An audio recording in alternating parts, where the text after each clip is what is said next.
Fascist সরকারকে চিনে ফেলেছে, এই ফ্যাসিস্টদের দোসরদেরকেও চিনে ফেলেছে, যা বাঁচতে পারবে না।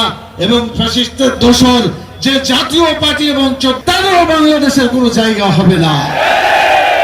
সেজন্য আমাদের দাবি, 5 দফার মধ্যে একটা দাবি, যে অন্যায় যে করে আর অন্যায় করতে যাদেরকে সহযোগিতা করা হয়, যারা সহযোগিতা করে উভয়ই সমান অপরাধী।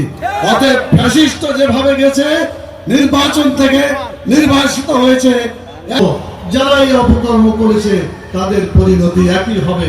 মজলুম হয়েছে, আগামীতে যাতে আর মজলুম তাদেরকে হতে না হয় সেজন্য নির্বাচনটা সুন্দরভাবে করতে হবে। সেই জন্য 5 দফা দাবির একটা কথা বলেছি। এখন আরেকটা বলতে চাই, 36শে জুলাই যে সনদের কথা ঘোষণা করা হয়েছে, এই সনদকে বাস্তবায়িত করতে হবে। দুনিয়াতে কোন পরিবর্তন হলে সে পরিবর্তন যাতে আগামী দিনে কেউ প্রশ্ন তুলতে না পারে সেজন্য বিধান আছে। সেই বিধানগুলোকে সত্যিকার ভাবে বাস্তবায়ন না করে যদি অগ্রসর হয়, তাহলে এগুলাই পরবর্তীতে উল্টো তাদের বিরুদ্ধে চলে যেতে পারে। সেজন্য জুলাই সনদকে বাস্তবায়িত করে নির্বাচন করতে হবে। এজন্য টেকনাফ থেকে তেতুলিয়া পর্যন্ত আওয়াজ উঠেছে।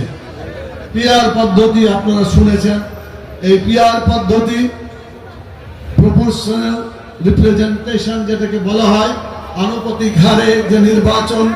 আপনারা জানেন বাংলাদেশে বর্তমানে যে নির্বাচন আছে, 100টা লোকের মধ্যে যদি 4 জন দাঁড়ায়, ধরেন কেউ 22 পেল, কেউ 23 পেল, কেউ 24 পেল, কেউ 25 পেল, দেখা গেল যিনি 25 পেয়েছেন তিনি পাশ করলেন। এই 25টা ভোটের বিপরীতে 75টা যে ভোট থাকলো, এই ভোটগুলা কোনো কাজে লাগলো না।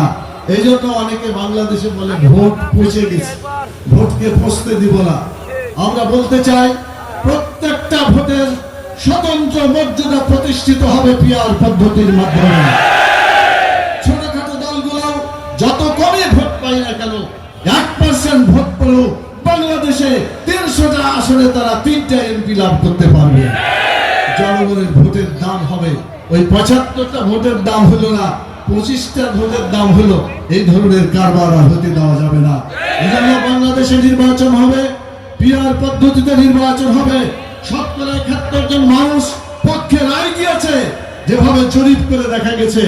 অতএব যদি সরকার পছন্দ করেন, তারপরেও আমরা বলবো যে আপনারা গণভোট দিয়ে হলেও পরীক্ষা করতে পারেন। বাংলাদেশের মানুষ এই পিআর পদ্ধতির জন্য চায় যে তাদের ভোটের জন্য মূল্য ফিরে আসে।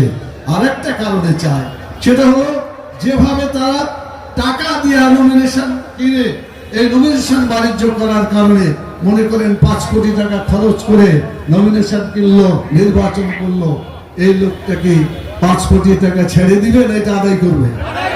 এবং শুধু আদায় করবেন না, এটা আরো অনেক গুণ বেশি তারা টাকা এখান থেকে নেবে। কি করে বিভিন্ন সরকারি প্রতিষ্ঠান দখলের মাধ্যমে অন্যায়ের মাধ্যমে তাদেরকে টাকা উঠাতে হবে। দেশের মানুষ ব্যবসায়ী সম্পর্কে টাকা খেলা আর 10টা গুন্ডা 20টা গুন্ডা ইলেকশন ঠান্ডা, এই রীতি আর বাংলাদেশে আসতে দেওয়া হবে না। যারা এই ধরনের অপকর্ম করেন তাদেরকে আমরা হুঁশিয়ার করে দিতে চাই। বাংলাদেশের মানুষ জেগে উঠেছে,